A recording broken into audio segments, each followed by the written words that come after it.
एकांत। ज़्यादातर ऋषि मुनि योगी भले ही आश्रम बना रखा हो, भले ही भीड़ में हो, तब भी वे पसंद करते हैं एकांत में रहना। एकांत में रहकर वे निरंतर परमात्मा के साथ जुड़े रहने का अभ्यास करते हैं।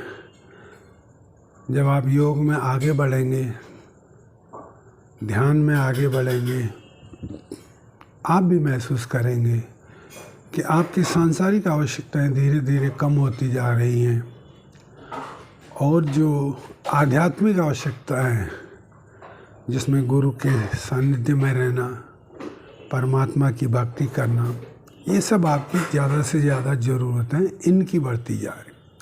और इनके लिए जब आप समाज में रहते हैं तो समय कम मिल पाता है।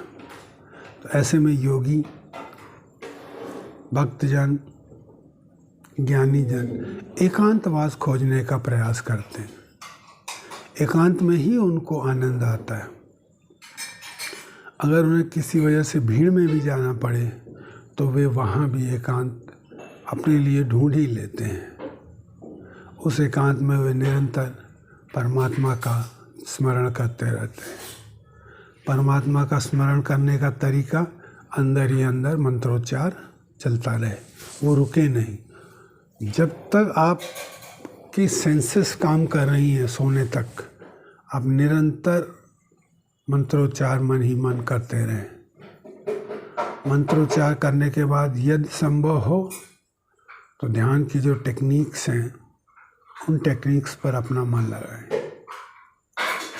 इस प्रकार आप पाएंगे कि ज़्यादा से ज़्यादा समय आप प्रभु को दे पा रहे हैं।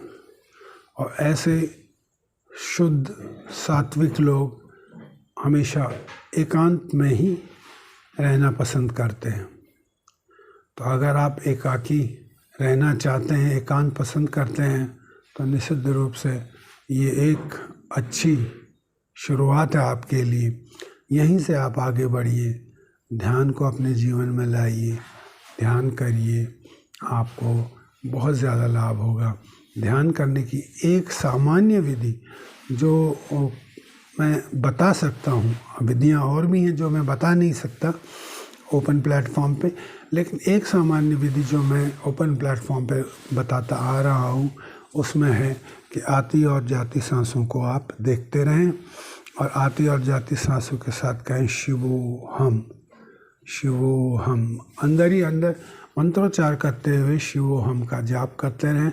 आती सांसों के साथ शिव और जाती सांसों के साथ हम का मंत्रोच्चार करते रहें।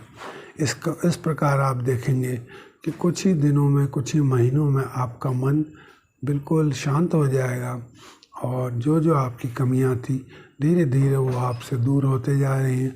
आपकी जो इच्छाएं थी कि मेरी अच्छी आदत मुझसे जुड़ जाए, वो आदत धीरे धीरे आपके साथ जुड़ने लगेगी और आप एक सात्विक पुरुष बनकर उभरेंगे।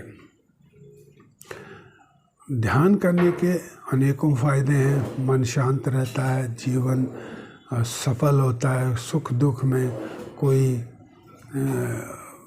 ज़्यादा उतार चढ़ाव नहीं आता है और द्वंद्व जिसे कहते हैं, द्वंद्व से परे रहने की स्थिति आ जाती है। सर्दी गर्मी, अपना पराया, सुख दुख, जीवन मृत्यु, ये जो चक्र है द्वंद्व का, एक और दूसरे का कि इसकी वजह से ये होता है, इसकी वजह से, वो सब चक्करों से आप दूर हटने लगेंगे और धीरे धीरे आप अपने में स्थित हो जाएंगे। आप अपने अंदर मौजूद आत्मा की आवाज़ को सुनने लगेंगे। होता क्या है, आत्मा अंदर है, निश्चित है और वो हमें निश्चित रूप से गाइड भी करती है। परंतु होता यह है कि हम अपने सेंसेस की वजह से, इंद्रियों की वजह से, आँख, कान, नाक, मुँह, जिह्वा, इनकी वजह से संसार में ज़्यादा लिप्त रहते हैं। और जब आत्मा कहती है कि ये गलत है तो हम उसे सुन नहीं पाते, उसे दबा देते हैं उस आवाज़ को। तो जब वो आवाज़ प्रमुख होने लगती है ध्यान की वजह से सेंसेस कंट्रोल होने लगते हैं। मन जो इधर उधर भागता है, भटकता है, वो कंट्रोल में आने लगता है। तो तब मन के अंदर से, हृदय के अंदर से, शरीर के अंदर से आत्मा की आवाज़ स्पष्ट सुनाई देती है कि हाँ अब तुम सही जा रहे हो, अब तुम्हें ऐसा करना चाहिए, वो परमात्मा की गाइडेंस है, वो गुरुदेव की गाइडेंस है, वो आत्मा की गाइडेंस।